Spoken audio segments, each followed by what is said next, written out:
Showed a lot of fight. Mate, just keep coming and coming and coming. Yeah, it was good, Ray. It was very, very good. I'm pleased for the players in that dressing room. I really am. You know, we've worked extremely hard in the off season, making sure that we recruited the right people, that we worked hard on our values, we worked hard on the environment that we wanted to create as well. And it took a little bit of time. And the start of the season was just a progression in terms of what we needed to do, but now you're starting to see a little bit of the results of the hard work that we put into pre-season. That's a recruit club of 7 games unbeaten there, and it's obviously really come together probably since that draw against Perth and then winning here against Sydney. You kind of built on it week by week. How close are you, do you feel, to kind of getting to the ultimate level that you think you can reach? I'm not just saying this, there's a long way to go. We didn't play well today. You know, we didn't hold on to the ball as well as we could have and should have. You know, we got into half time, they scored one. You know, we take a lot of pride in making sure that we defend well from set pieces, and we conceded 2 from set pieces today. So that's something that I'm not very happy with. But in terms of everything else, you know, I'm pretty pleased, pretty content, but there's a long way to go. You know, you talk about, you know, records, you talk about all that sort of stuff. It really doesn't bother us. You know, it's not a focus for us. For us, it's about building, but there's a long way to go in terms of where we can get to. And I think you saw Killian and the new signing. Like I said, we plan and we work hard on making sure that we keep tabs on, you know, a lot of players. It's not off the cuff stuff. We knew what we needed. We needed something different up front as well, and I thought he did well when he came on too. Another big game for Roy Krishna as well. Was that sort of part of your game plan to hit them on the counter, use his speed, given their lack of pace in defence as well? Oh, yes and no. It all depends on the situation of the game. And like I said, what Roy's got, not many have got. He's got this ability to get past opponents. He's got those fast twitch fibres about him. He's extremely quick. And, you know, when you've got Willow and you've got Burnsy and you've got someone like Roy up front, having played in that position before, it's certainly one that I would never have liked to come up against. But it's about positioning, you know, where they have to stand certain, you know, areas in terms of where the ball is with the opposition or with us as well. And it was a good reflection, I guess, in terms of the counter. Like I said, there were different moments. It depends on where we're at in the game, where we're situated as well, personnel-wise. But Roy did extremely well. And he had to beat something like 3 players, plus the goalkeeper. It was a fantastic finish as well. You would have thought that was it. You know, with 5 minutes to go, plus injury time, 10 minutes, particularly after, you know, how well we defended against Adelaide. And we worked really hard, you know, on those moments too. They got one, and that's what I was most pleased about, is that we didn't drop our heads. Earlier in the season, they would have dropped their heads, and they have. We didn't today. And for me, it's another fantastic sign of the progression that we've made mentally, physically, but collectively, more importantly. Huge. 12 games in, are you daring to dream? No, Ray.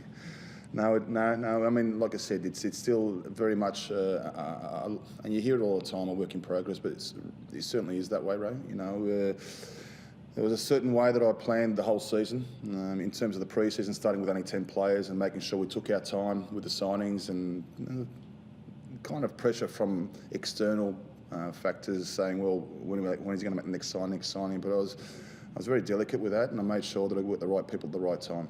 Yeah. Did you set certain points target? No. Old mate Arnie does that, you know. And I've spoken to Graham a couple of times, you know, and you know, particularly when I got this job as well. You know, he's been really good. But I know that's one of the things that he talks about and does. It's actually something that I don't do. I don't like to put a number in terms of what we can achieve after how many rounds. We just purely focus on the now. And we concentrate on whatever the theme is for that particular day at training and what we're building towards for that game and that opponent. Probably a moment that might get glossed over given, you know, the madness of that match, but Phil Curtis saved on Kwame Yeboah a minute, 2 minutes before Roy Krishna scores his goal. Big moment. Yeah, look, you know, Boz mentioned it as well. So you guys sort of think alike, you know, in the flash straight afterwards. But he's a goalkeeper as well, so obviously he's going to look out for those sort of moments, isn't he? Huge moment. And moments, you know, those sort of moments turn games around too. And he's been fantastic, not just today, but I think you've seen it all season. I was pretty adamant that I wanted a goalkeeper, and a good one too. And there's a lot of talk about, you know, what goalkeepers should look like in this day and age. You know, I'm a little bit old school in terms of the skill sets that's required. As far as I'm concerned, I said this after the Adelaide game, I want a goalkeeper who can actually stop the ball going in the back of the net. They wear gloves for a reason. You know, we've gone, I think, way too far down the other way of playing out and making sure they're good with their feet. You know, I want a goalkeeper who's solid, who crosses, who communicates, and stops balls like that going to the back of the net when in those 1v1 type of situations. Not to say that he can't play, he can in moments. There's no dramas about that. But he was huge again tonight. Typical goalkeeper, a bit eccentric, bit of a showman. Yeah. Is it okay with you? Yeah, he does. I like characters. I really do. Again, I think we've gone way too far down the other way about players not being able to express themselves and being who they are. You know, I guess I played, as you know, Ray, the same sort of way, and I was big on making sure we had a really strong dressing room full of good people, good characters, and everyone's different in their own sort of way. You know, Killian, the new signing, there's a lot of talk about what he does on social media. He's got a podcast and all that sort of stuff. As long as it doesn't affect their performance, that's the most important thing. But you've seen him throw himself about a couple of times, and you know, initially when he did it, you know, I sort of questioned whether that was because of the amount of cameras, or you're trying to do this for your highlights reel or whatever the case may be. But he gave me his answer, which I won't let you know. But it certainly has been a bit of fun for everybody else out there. Last time you were in Sydney, when you beat Sydney, you were talking about the fact that come the January transfer window, you might bring in a couple of players. You brought in Killian now. Is that it? Is that the squad, or do you still look? It's not it. No, we've been talking to a few people and a few players as well. Some take a little bit longer than others, you know.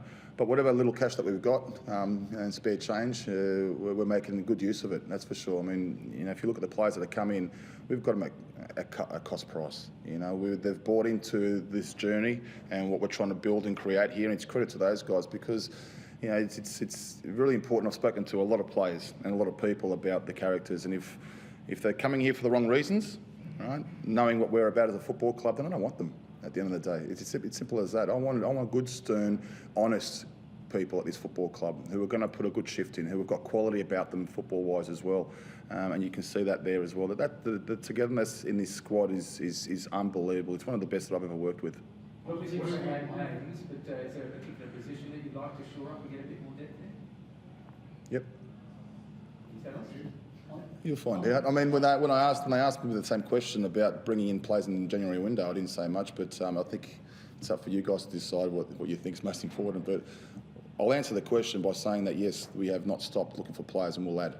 How have you found the negotiation process with players, considering the past record of Phoenix from the last few seasons, the difficulties of travel that you face every week, and also New Zealand isn't really on the football radar for a lot of countries?